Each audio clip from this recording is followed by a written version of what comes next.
Hi, Dr. Thatcher. Hi, fellow student. For this assignment, I choose to work on teaching writing process.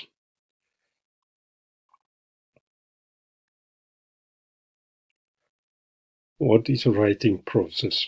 According to Nordquist 2015, the writing process is a series of overlapping steps that most writers follow in composing text, also called the composing process. For a successful writing, we need to follow some important steps.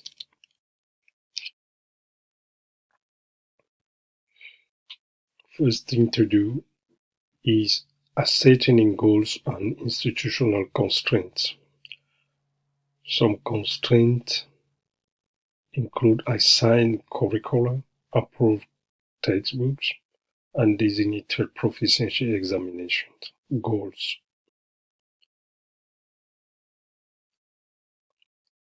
What do you want for a student? What are expectations?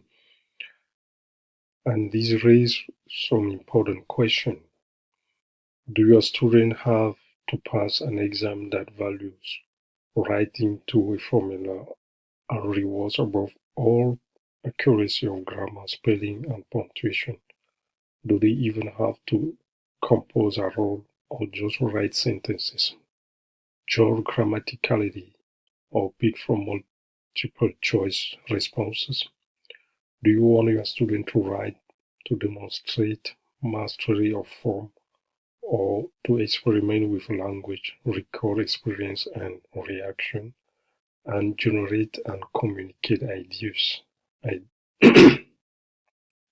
Or do you want simply to increase their confidence in themselves as writers? So these are samples of questions that we need to be asked in order to design a writing course. The second step is deciding on theoretical principle. Teachers first need to confront their ideological position and recognize that perceptions of the relationship between the type of writing they teach and the role they are preparing students for in academia and the world of work. The question of ideology and who determines what is taught is a question of power and reflects local conditions. As teachers, we should ask the following questions. Why am I doing this activity in my class? How does it fit into what I know about language and language learning? What will my student learn from it? What is the worth learning for?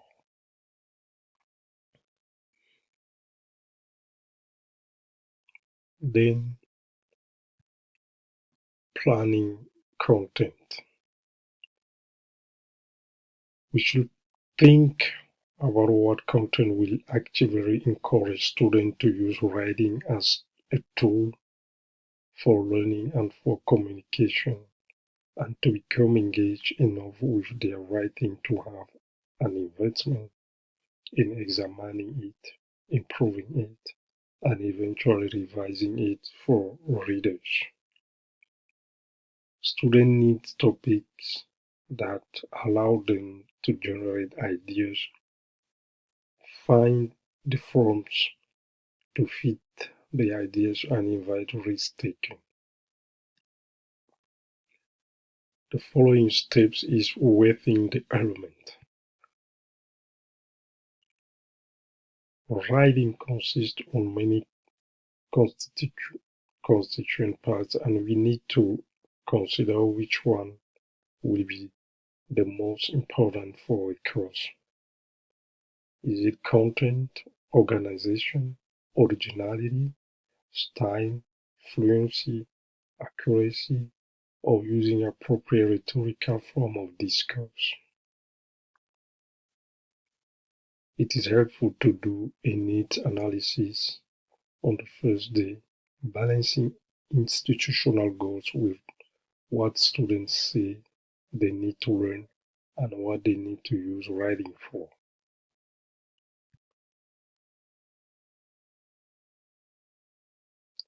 Drawing up a syllabus. How the content and the learning experience are organized in the classroom.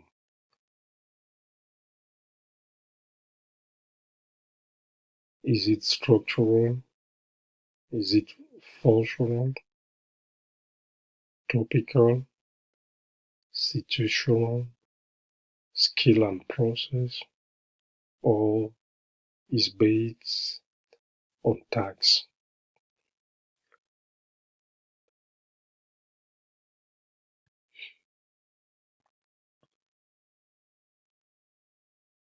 Selecting materials.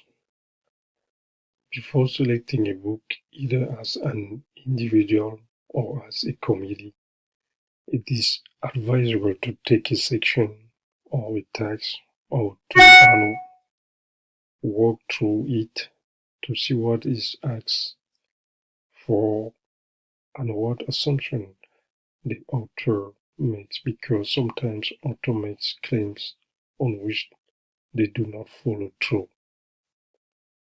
Some features to look for.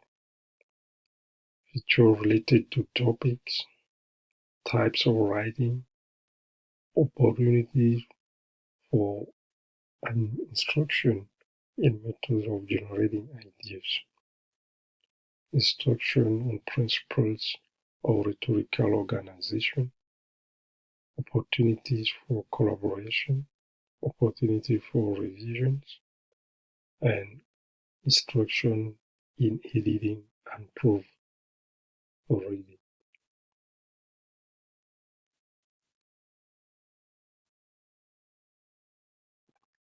Preparing activities and roles.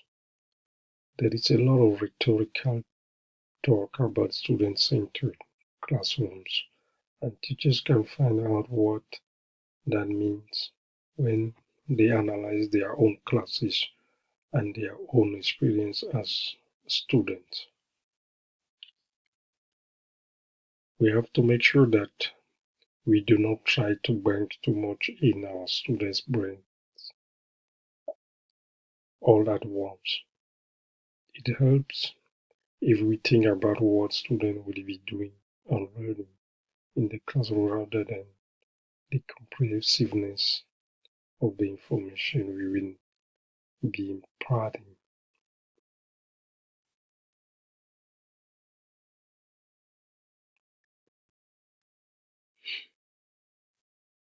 The next steps is choosing types and methods of feedbacks. Here, each teacher has a lot of decision to make. Like, he should ask himself some question. Will anyone respond? If if so, who? What will the method and type of response? And what do I have time for? What is the purpose of my response? Then you and your student need to agree on the purpose of the response. The key question here is, what are the students supposed to do next? Does the feedback help them to that? If we fail to make our expectation clear, we have only ourselves to blame, not the student.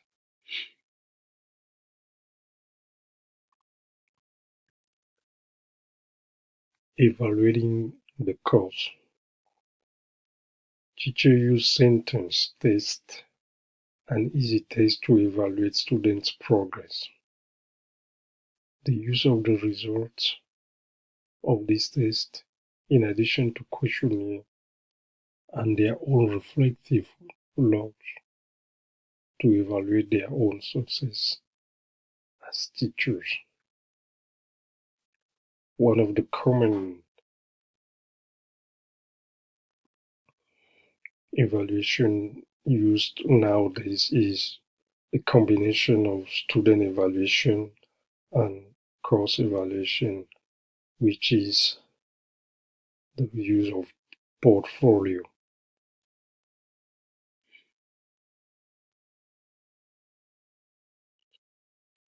Reflective, the teacher's experience. And this is the last step that we need to think about: goals, theories, content, focus, syllabus, materials, activities, feedbacks, and course evaluation are substantive matters that we have to address whenever we design a writing course. But they pale into insignificance beside one thing: ourselves and our experience. In fact, we should begin, not end with that. And this is what I got from the various steps that we need if you want to design a writing course. Thank you for watching and listening. I'm open to critiques and comments. Thank you.